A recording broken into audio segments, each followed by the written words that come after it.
Cinderella की कहानी। एक जमाने का जिक्र है यहाँ से बहुत दूर। एक खूबसूरत लड़की रहा करती थी जिसका नाम था सिंड्रेला।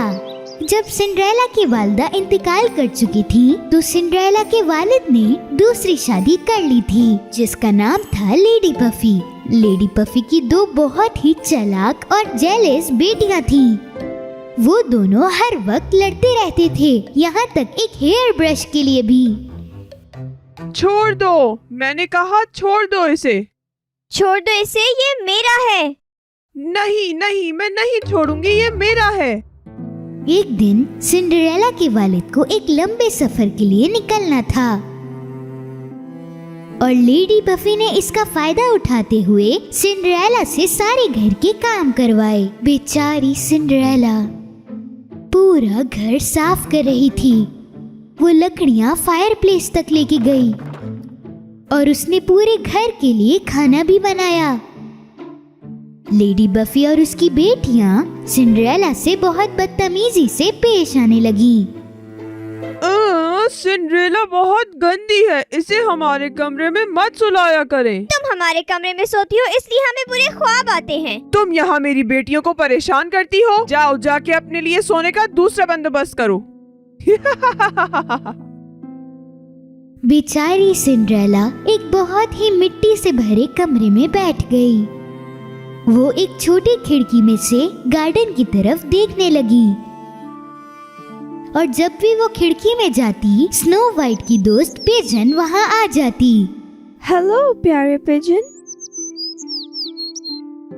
थोड़े दिनों बाद जब वो अपना कमरा साफ कर रही थी सिंड्रेला को दो चूहे नजर आए।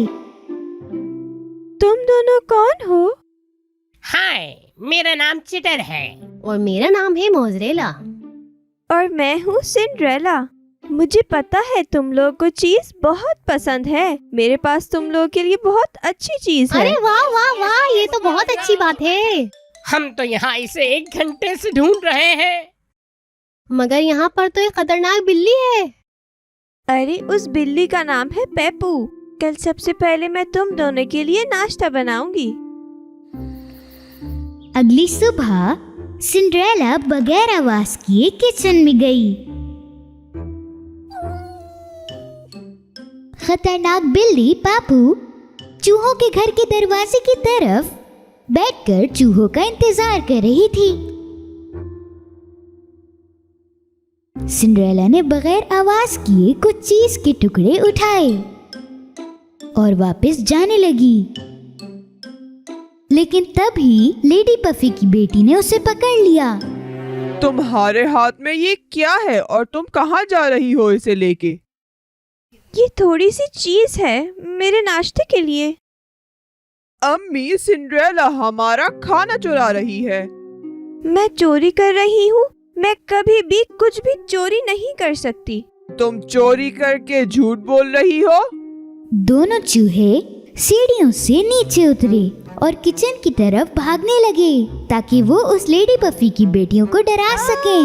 अरे नहीं चूहे। आओ, मुझे डर लग रहा है। मुझे डर लग रहा है। यहाँ एक नहीं दो चूहे हैं। अम्मी बचाएं। लेडी पफी उन दोनों चूहों को बस पकड़ने ही वाली थी, लेकिन तभी दरवाजे पर दस्तक हो गई। एक सिपाही तशरीफ लाया। कल महल में एक बहुत बड़े जश्न का इनेकाद किया गया है। शहजादे के लिए शहजादी का इंतखाब होना है। हर शहर की लड़कियां जो शादी के अहल हैं वहां पे आएं। जैसे ही उन्होंने पार्टी का नाम सुना सिंड्रेला की सौतेली बहनें जल्दी से अपने कमरे की तरफ जा पहुंची और उस शाम के लिए वो अपने कपड़े निकालना शुरू हो गए। और लेडी पफी भी यही चाहती थी कि उसकी बेटियां खूबसूरत लगें। इसीलिए लेडी पफी की दोनों बेटियों ने सिंड्रेला को अपने लिए नए कपड़े सीने को कहा। तीसरा दिन आन पहुंचा। सिंड्रेला बहुत थक चुकी थी। उसके दोस्तों ने भी उसे जगाने की बहुत कोशिश की। सिंड्रेला उठो, तुम्हें जाना है, आंखें खोलो। लेकिन मेरे पास तो कोई ड्रेस भी नहीं है और ये कपड़े मेरे गंदे हो रहे हैं।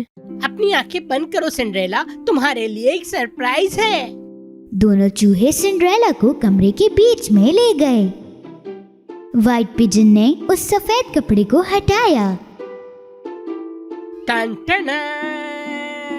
मुझे तो यकीन नहीं आ रहा, ये कितना अच्छा लग रहा है। सिंड्रेला ने अपने नए कपड़े पहने और अपने बाल बनाए और नीचे की तरफ चली गई। लेकिन सिंड्रेला की दोनों बहनें उसे देखकर बहुत जेलस होने लगीं। लेडी पफी ने जब देखा कि सिंड्रेला इतनी खूबसूरत दिख रही है तो वो नहीं चाहती थी कि सिंड्रेला पार्टी में जाए, तो उसने फायरप्लेस के अंदर कुछ बीन्स डाले और सिंड्रेला को कहा कि अगर वो ये उठा सकती है तो वो पार्टी में जा सकती है। अगर तुमने 5 मिनट के अंदर अंदर इस फायरप्लेस में से बीन्स उठा ली तो फिर तुम हमारे साथ आ सकती हो। सिंड्रेला को उस पार्टी में कुछ भी कर जाना था और इसीलिए वो बीन्स को उठाने लगी।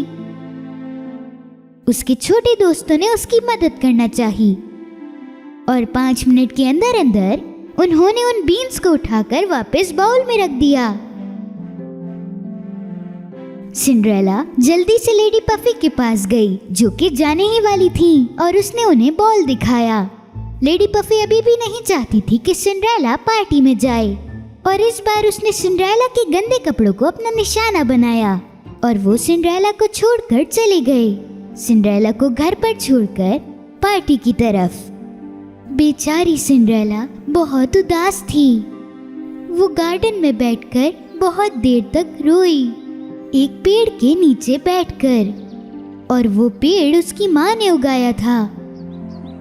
और तभी वो पेड़ अचानक से हिलने लगा और चमकने लगा और एक खूबसूरत परी सिंड्रेला के सामने आई। मेरा नाम है लियाबेल और मैं तुम्हारी मदद करने आई हूँ। उदास मत हो, तुम भी उस पार्टी में जरूर जाओगी। लेकिन मैं इस हालत में पार्टी में कैसे जाऊंगी? वो तुम मुझ पे छोड़ दो। मुझे सिर्फ एक पम्पकिन चाहिए और बाकी चीजें यहाँ पहले से मौजूद हैं। सिंड्रेला अपने हाथ में एक पम्पकिन लेकर वापस आई।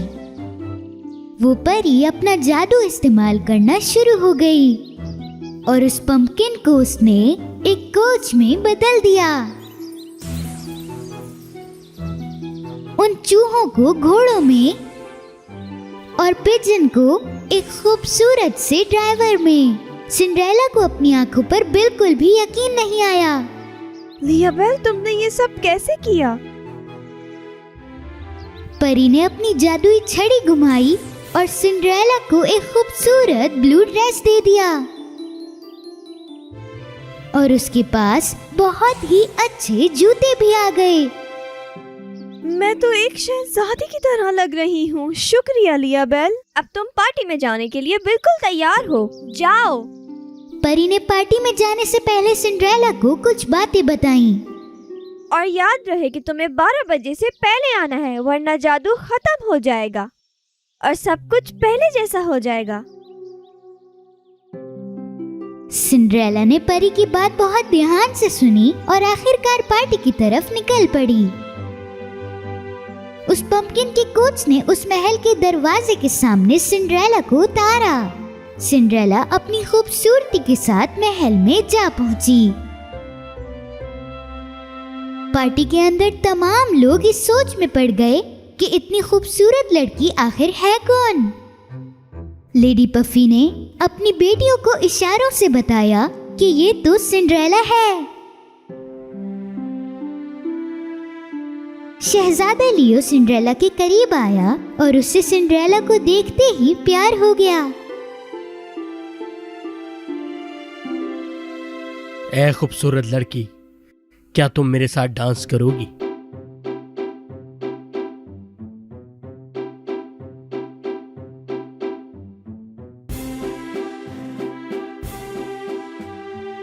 सिंड्रेला को शहजादे लियो के साथ डांस कर बहुत मजा आ रहा था और वो वक्त के बारे में भूल गई।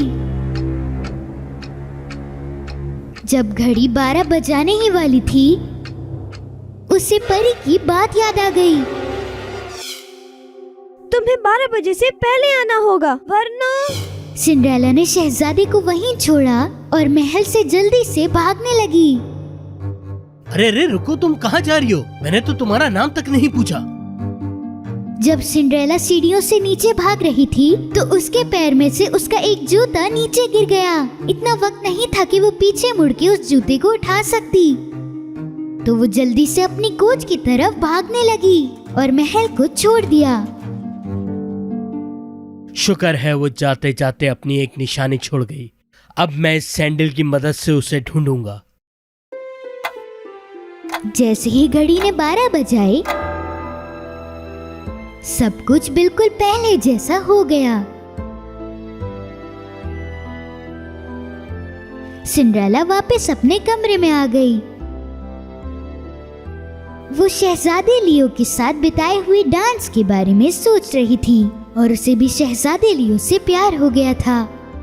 लेकिन शहजादा लियो उसको उसके गंदे कपड़ों के साथ बिल्कुल नहीं पहचानने वाला था।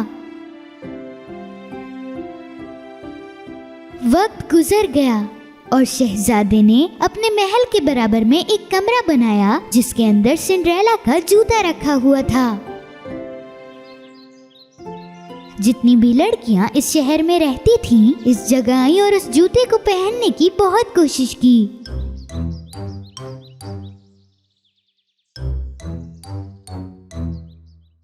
यहाँ तक कि लेडी पफी और उसकी बेटियां भी उस जगह पर जाने लगीं, लेकिन वो सिंड्रेला को लेकर नहीं जाना चाहती थीं।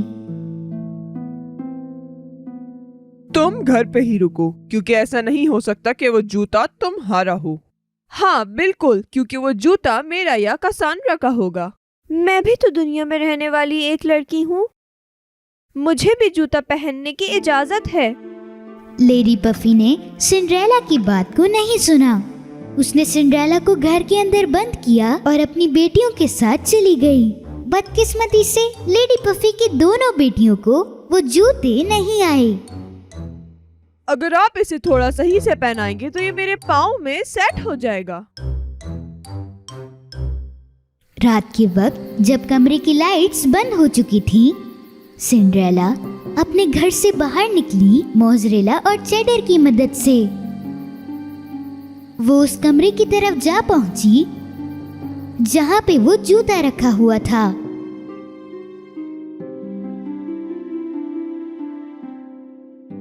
जैसे ही वो जूता पहनने वाली थी, शहजादा लियो वहां आ पहुंचा। रुक जाओ, ये क्या कर रही हो? तुम जूता खराब कर रही हो। नहीं नहीं, ये मेरा शूज है, ये मेरे पाँव में बिल्कुल सही आ रहा है। ये सच कह रही है, इसका नाम सिंड्रेला है। सिंड्रेला ने वो जूता पैरों में पहना शहजादे लियो के सामने और वो समझ गया कि वो जूता तो सिंड्रेला का ही है वो तुम ही थी। और वो खुश था। तुम ही थी उस रात जिसके साथ मैंने डांस किया। क्या मैं तुम्हारा नाम जान सकता हूँ? मेरा नाम सिंड्रेला है। क्या तुम मुझसे शादी करोगी सिंड्रेला? सिंड्रेला ने खुशी खुशी शहजादे लियो को हाँ कर दी, जिससे वो प्यार करती थी। उन्होंने एक बहुत बड़े महल में शादी की और वो अपनी जिंदगी खुशी से गुजारने लगे।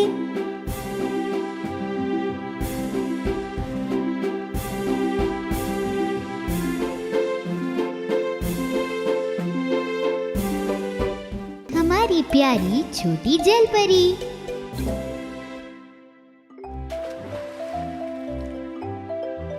एक जमाने का जिक्र है, बहुत गहरे समुंदर में एक बहुत बड़ी दुनिया थी जिसके बारे में किसी को नहीं पता था। वहाँ डॉल्फिन्स गाने गाती, जेलीफिश डांस करती, छोटी छोटी मछलियाँ तैरने लगती और पानी की बहुत गहराई में एक बहुत ही खूबसूरत महल था। उस महल में बहुत सारे लोग थे जो कि बहुत ही खुशियों के साथ रहा करते थे। उस महल के बादशाह का नाम बादशाह पोसाइडन, जो कि अपनी बेटियों से बहुत प्यार करता था और महल में हमेशा उनकी हिफाजत करता था। आर्या सबसे छोटी थी और वो कभी नहीं समझ पाती कि उसके वालिद उसे बाहर जाने क्यों नहीं देते। वो बताते हैं कि बाहर के लोग बहुत ही खतरनाक होते हैं और जमीन पर रहने वाले तमाम लोग उसको नुकसान दे सकते हैं। आर्या, एक दिन ऐसा आएगा कि तुम अपना ताज पहन पाओगी, लेकिन जब तक तुम जवान नहीं हो जाती तुम्हें इसी महल में रहना होगा। पर मुझे बाहर के लोगों को जानना है। बाहर के लोगों को हमारी जिंदगी की परवाह नहीं है बेटी। वो पानी के अंदर हमेशा कचरा फेंकते रहते हैं, तो तुम्हें अपने वालिद की बात को मानना है। छोटी जलपरी आर्या ने उनकी बात को समझा और वो अब और भी परेशान हो गई कि बाहर के लोग कैसे होते हैं। मैं अपने बड़े होने का इंतजार नहीं कर सकती। क्या पता जमीन पर रहने वाले लोग हमारे जैसे ही हों। और छोटी जलपरी आर्या के पास एक प्लान आया कि वो किस तरह से इस महल से बाहर जा सके। उसे अपने दोस्तों की याद आई, बड़ी व्हेल विली और छोटी डॉल्फिन डॉली, क्योंकि वो लोग महल से जब चाहे तब बाहर जा सकते हैं। महल से बाहर जाने के दरवाजे पर जो गार्ड्स खड़े थे उन्होंने रास्ता खोला ताकि डॉल्फिन डॉली और बड़ी व्हेल विली महल से बाहर जा सकें। उनका जब दिल चाहे वो बाहर अंदर जा सकते थे। जैसे ही वो लोग बाहर निकले, व्हेल ने अपना मुंह खोला और छोटी जलपरी को आजाद किया और अपने दोस्तों की मदद से आर्या अब बाहर जा सकती थी। उसके बाद वो सीधा पानी से ऊपर चली गई। अपनी जिंदगी में पहली मर्तबा उसने हवा को महसूस किया, सूरज को देखा और चीलों की आवाज सुनी। ये सब कितना अच्छा लग रहा है। Here's my home, deep blue sea. Everything is fun, friends with me. The king called me the little mermaid, the very best daughter of the king of the sea. Just look around, you will see the joy, a beautiful life and the ocean roar. Just look around, you will see the joy, a beautiful life and the ocean roar. उसी वक्त आर्या ने एक गाने की आवाज सुनी जो कि पानी के दूसरी तरफ से आ रही थी। उसने जल्दी से पानी के अंदर छलांग मारी और आवाज की तरफ निकल पड़ी। उसके सामने एक बहुत बड़ी कश्ती थी। ओह, कश्ती! चलो डॉल्फी, उस कश्ती के थोड़ा करीब चलते हैं। आर्या, रुको, वहाँ जाना नुकसानदेह हो सकता है। उसकी दोस्त डॉल्फी ने उसे समझाया, लेकिन अब बहुत देर हो चुकी थी। आर्या, रुको! वो कश्ती के बहुत करीब गई ताकि वो इस शहर का बादशाह देख सके और उसका बेटा एडवर्ड। वो सारे शहजादे की सालगिरह मना रहे थे। शहजादा, आर्या, तुम्हें यहाँ नहीं होना चाहिए। वो सिपाही हमें नुकसान पहुँचा सकते हैं। हमें अब घर वापस जाना चाहिए। शहजादा अपनी कश्ती के किनारे पर खड़े होकर फ्लूट बजाने लगा। ये कोई बुरा इंसान तो नहीं दिख रहा। आर्या ने भी उस फ्लूट की आवाज सुनकर अपनी आवाज में गाना शुरू करा।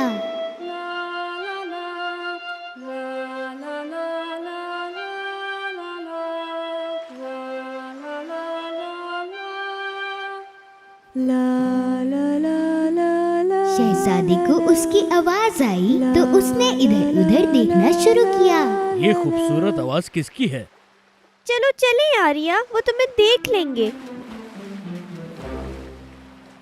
यहाँ से बहुत दूर बादशाह पोसाइडन की बहन चुड़ैल वेगा बादशाह पोसाइडन के महल में रहना पसंद करती थी, लेकिन फिर उसे निकाल दिया गया था उसके बुरे कामों की वजह से।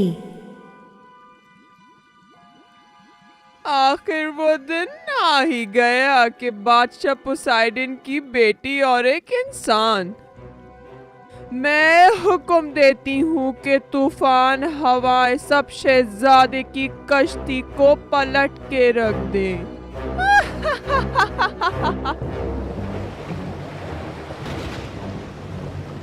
वेगा के जादू की वजह से शहजादे की कश्ती की तरफ बहुत तेज तूफान आ गया। नहीं, कश्ती डूब रही है, हमें जाके मदद करनी होगी। आर्या पानी की गहराइयों में गई और सीधा शहजादे की कश्ती की तरफ जा पहुंची। उसने तैरते तैरते शहजादे की फ्लूट को देखा और उसे उठा लिया। फिर उसने शहजादे को ढूंढा और जल्दी से उसे ऊपर लेकर आने लगी।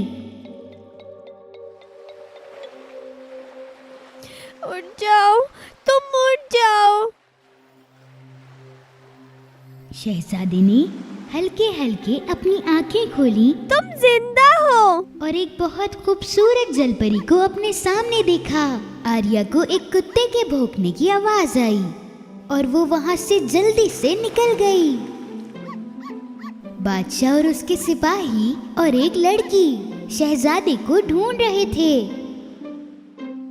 एक लड़की ने मेरी जान बचाई। मैं उसका चेहरा तो नहीं देख सका, लेकिन मैं उसकी आवाज पहले सुन चुका हूँ। दूसरी तरफ पानी के अंदर आर्या अपने महल में वापस आ चुकी थी और उसके पास अभी भी शहजादे की फ्लूट मौजूद थी और वो उसी की यादों में घूम थी। उसके वालिद अंदर आए और उन्होंने उसके हाथ में एक फ्लूट देखी और वो समझ गए कि आर्या महल से बाहर गई थी। मैंने तुम्हें मना किया था आर्या, लेकिन तुमने मेरी बात नहीं मानी और तुम जमीन पे गईं। तुम्हें इंतजार करना चाहिए था। लेकिन शहजादा डूब जाता। क्या? शहजादा? तुमने महल की खिलाफ वर्जी की है। तुम्हें ऐसा नहीं करना चाहिए था जब तक मैं तुम्हें ना कहता। मैंने तुम्हें कहा था कि तुम यहाँ से बाहर मत जाना। बादशाह वहाँ से चला गया। वो बहुत उदास था और बहुत परेशान भी अपनी बेटी के लिए। लेकिन आर्या अभी भी बाहर जाकर शहजादे को देखना चाहती थी और फिर उसने एक बहुत बड़ी गलती करी और अपने वालिद का महल दोबारा छोड़ दिया और सीधा चुड़ैल वेगा के पास चली गई, जो कि महल के कोने में था। वेगा का नौकर, जिसके 2 सर थे, वो महल की निगरानी कर रहे थे और उन्होंने देखा कि छोटी जलपरी आ रही है। वेगा, बादशाह की बेटी आ रही है। अब बदला लेने का वक्त आ गया है। मुझे पता था ये होगा। वो पागल है, शहजादे के पीछे, उसे अंदर आने दो। आर्या थोड़ी घबराई हुई थी, लेकिन उसे शहजादे को किसी भी हालत में देखना था, तो वो अंदर गई और मदद मांगी। वेगा ने उसकी बात मान ली, लेकिन उसे बदले में कुछ चाहिए था। मैं एक ऐसा जादू बनाऊंगी जो तुम्हें इंसान में बदल देगा। तुम जमीन पे चल सकोगी और शहजादे के साथ डांस कर पाओगी, पर बदले में तुम्हें मुझे अपनी खूबसूरत आवाज देनी होगी। मेरी आवाज? लेकिन पर मेरी आवाज? जलपरी आर्या ने उसकी बात मान ली, क्योंकि वो शहजादे से बहुत प्यार करने लगी थी। लेकिन याद रहे, ये जादू 3 दिन में खत्म हो जाएगा। तब तक तुम्हें शहजादे को अपने प्यार में मुब्तला करना है। तुम वापस से जलपरी बन जाओगी और शहजादे और अपने वालिद से कभी नहीं मिल पाओगी। आर्या नादान थी और उसने वो जादू पी लिया। फिर वो समुंदर से ऊपर तैरकर जाने लगी और जैसे ही वो जमीन से करीब होती गई, उसकी टेल गायब होने लगी और उसके पास इंसानों जैसे पैर आ गए। उसकी दोस्त डॉल्फी ने उसे देखा और वो उसकी मदद करने आर्या, के लिए आ इससे पहले पहुंची। तुम्हारे पास पैर नहीं थे, तुम्हें ध्यान से रहना होगा। छोटी प्यारी जलपरी ने डॉल्फी की मदद ली ऊपर आने तक। शहजादा एडवर्ड वहाँ खड़े होके उसे देख रहा था जिसने उसकी जान बचाई थी।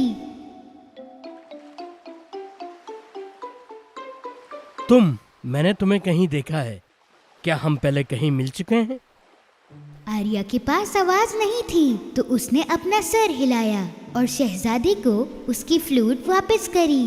हाँ, हम पहले मिल चुके हैं।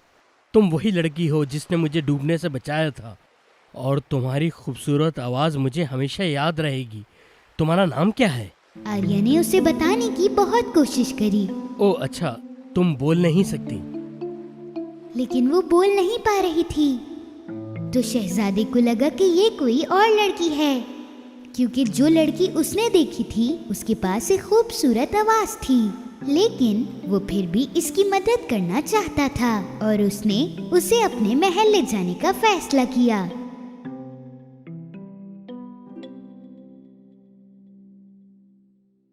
और दूसरी तरफ महल में शहजादे के वालिद बादशाह अपने बेटे की शादी की तैयारियां कर रहे थे। आर्या बस खड़े होकर देख रही थी और दुखी थी कि वो शहजादे से शादी नहीं कर सकती। दिन गुजरते गए और वो शहजादे से बात नहीं कर पाई। आर्या को याद आया कि जादू जल्द ही खत्म हो जाएगा और वो शहजादे को खो देगी।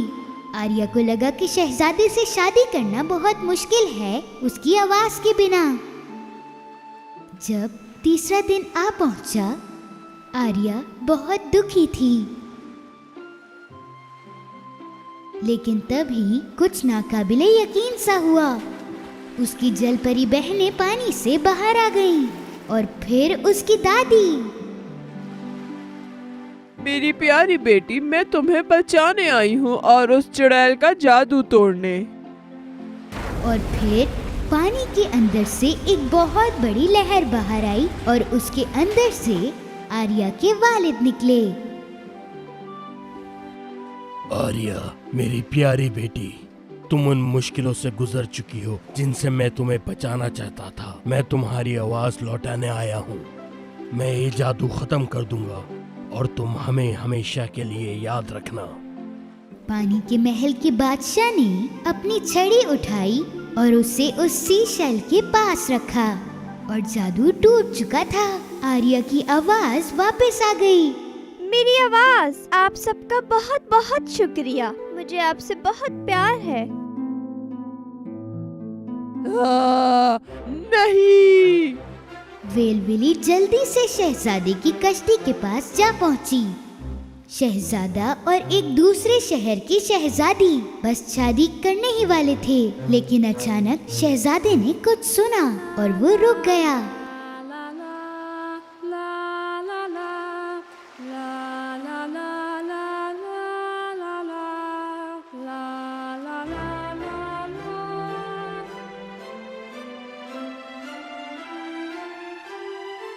ये आर्या की खूबसूरत आवाज थी। आर्या को वेल पर देखकर शहजादे ने अपनी कश्ती से छलांग मारी। वो तुम ही थी। मैं जानता था तुम वही हो जिसने मेरी जान बचाई थी। मेरा नाम आर्या है। और आखिर में शहजादे एडवर्ड की शादी आर्या से होने का फैसला हो चुका था और आर्या दुनिया की पहली जलपरी थी जो एक इंसान से शादी करने वाली थी।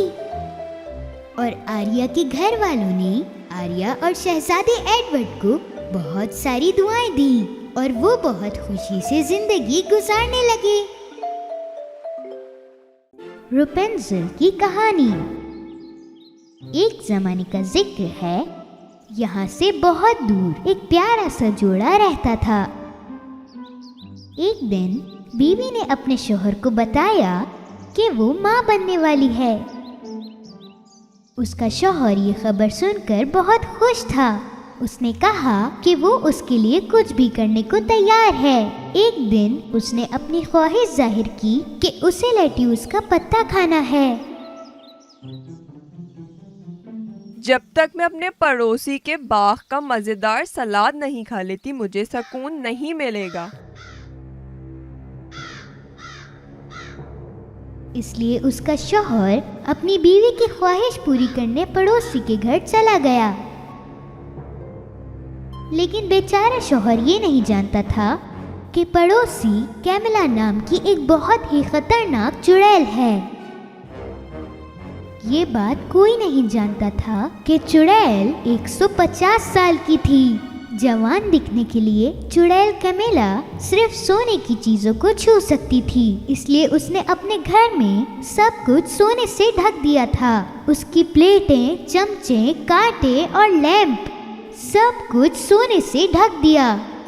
यहाँ तक कि वो कुर्सी भी सोने की थी जिस पर वो बैठती थी। और उस शाम उसके दरवाजे पर दस्तक हुई।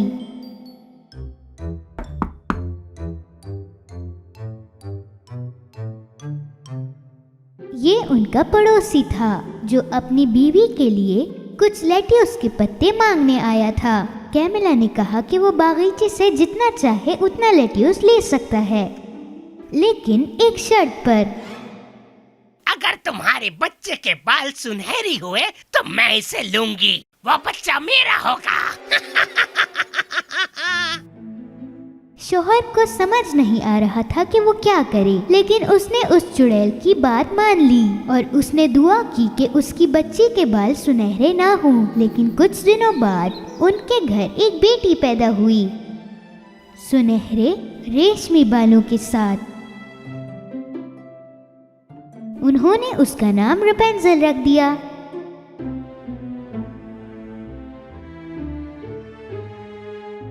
कैमिला को ना जाने ये कैसे पता था कि बच्ची के बाल सुनहरे होंगे, इसलिए वो उन दोनों से बच्ची को लेकर अपने घर आ गई। चुड़ैल ने रपेंजल की देखभाल बहुत अच्छे से की। वो उसके सुनहरे बालों में कंघी करती जो हर दिन थोड़े लंबे हो जाते थे। कैमिला ये कभी नहीं चाहती थी कि उसके बाल काटे जाएं, क्योंकि वो बालों की लंबी लठें लेती और इसे अपने जादू में पकाती और उससे उसके बाल सोने में बदल जाते थे। मेरा जादू इस बालों को सोने में बदल देता है। अब मैं अच्छी जिंदगी जीऊंगी। गहरे जंगल में कैमिला ने एक बड़ा लंबा टावर बनाने के लिए अपने जादू का इस्तेमाल किया, रपेंजल को कैद कर रखने के लिए, ताकि उसके बाल महफूज रहें। टावर के अंदर सीढ़ियां भी नहीं थीं। ये सिर्फ एक छोटा सा कमरा था, बस एक खिड़की के साथ। रपेंजल 18 साल तक अकेले इस कमरे में बड़ी हुई, सिर्फ कैमिला से मिलते हुए।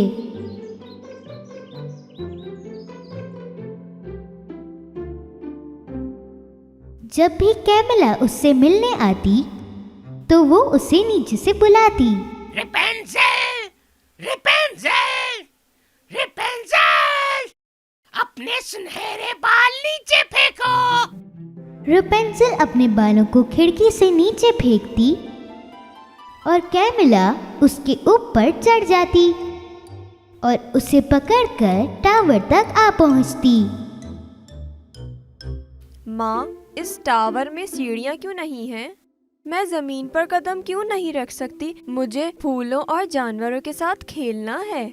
मेरी प्यारी सुनहरे बालों वाली बच्ची, यही एक तरीका है जिससे मैं तुम्हें दुनिया की बुराई से बचा सकती हूँ। यहाँ बाहर बहुत से खतरनाक जानवर हैं और भी बहुत सा खतरा है बाहर। अगर तुम्हें कुछ हो गया तो मैं जी नहीं सकूंगी। एक दिन गांव का सबसे खूबसूरत शहजादा रॉब, जो उसी दिन पैदा हुआ था जब रपेंजल पैदा हुई थी, वो अपने घोड़े को जंगल में सवारी के लिए ले गया।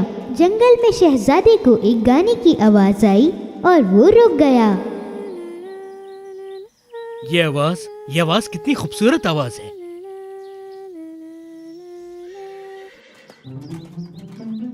वो उस आवाज को सुनते सुनते आगे बढ़ने लगा। वो तब तक चलता रहा जब तक वो टावर के नीचे नहीं पहुंचा जहां रपेंजल रहती थी। जब वो टावर की खिड़की पर गा रही थी तो शहजादे को उसे देखते ही उससे प्यार हो गया। वो टावर में जाने के लिए चारों तरफ दरवाजा ढूंढने लगा, मगर उसे दरवाजा कहीं नहीं मिला। तभी कैमिला भी टावर पर पहुंच गई। इसलिए शहजादा झाड़ियों के पीछे छुप गया, क्योंकि वो उस कैमिला चुड़ैल के बारे में सब कुछ जानता था। अरे नहीं, ये तो कमेला है, एक खतरनाक चुड़ैल। लेकिन ये यहाँ क्या कर रही है? रेपेंजल, रेपेंजल, रेपेंजल, अपने सुनहरे बाल नीचे फेंको। रेपेंजल ने अपने सुनहरे बाल नीचे कर दिए ताकि वो ऊपर चढ़ सके।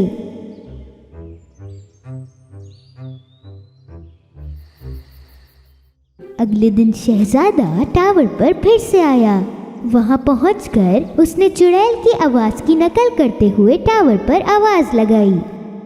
रेपेंजल, रेपेंजल, अपने सुनहरे बाल नीचे डालो। रेपेंजल ने सोचा कि आवाज कुछ अजीब लग रही है, लेकिन उसने फिर भी बालों को नीचे फेंक दिया। शहजादा रॉब जल्दी से उसके ऊपर चढ़ गया, क्योंकि उसको वो गाना गाने वाली आवाज को ढूंढना था। ये तो काफी मुश्किल चढ़ाई है। रेपेंजल ने जब उसे देखा तो वो घबरा गई। आप कौन हैं और आप यहाँ कैसे आए? मैं शहजादा रॉब हूँ। मुझे लगा कि तुम मुसीबत में हो, उस चुड़ैल और इस सीढ़ियों की वजह से। ओ नहीं, मैं रेपेंजल नहीं हूँ।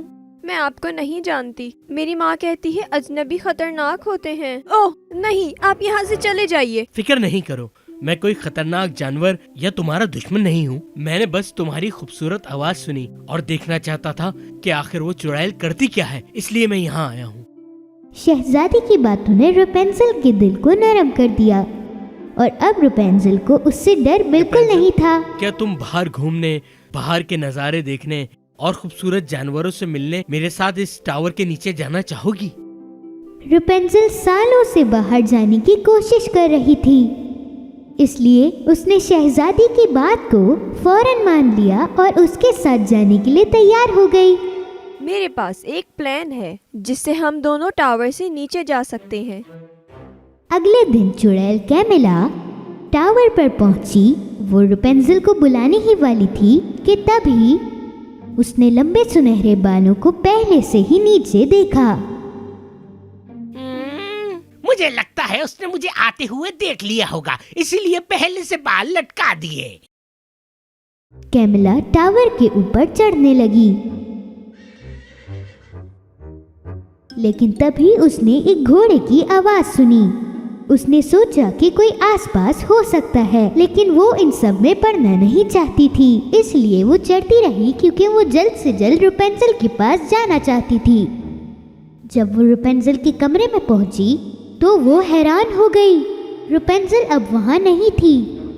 उसने अपने बाल काट लिए थे और टावर से भाग गई थी।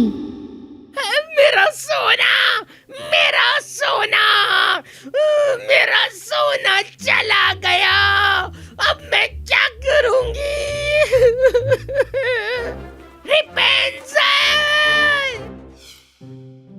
रेपेंजल ने अपने बाल काट लिए थे और टावर की दीवार से बांध दिए थे ताकि वो और शहजादा एक साथ नीचे उतर सकें।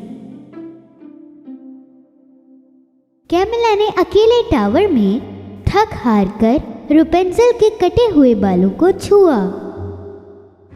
नहीं, नहीं, नहीं, नहीं, ये अब काम नहीं करेगा क्योंकि बाल कटे हुए हैं। बालों को सोने में तब्दील करने के लिए जड़ें होनी चाहिए। और उसी वक्त शहजादा रॉब और रेपेंजल शहजादे के महल में जा पहुंचे और शहजादे ने सब बताया अपने माँ बाप को, यानी बादशाह और महारानी को। बादशाह ने कहा कि उन्होंने एक किसान और एक बूढ़ी औरत से रेपेंजल का नाम सुना था, तो शहजादा फौरन ही रेपेंजल को उसके घर में उसे ले गया।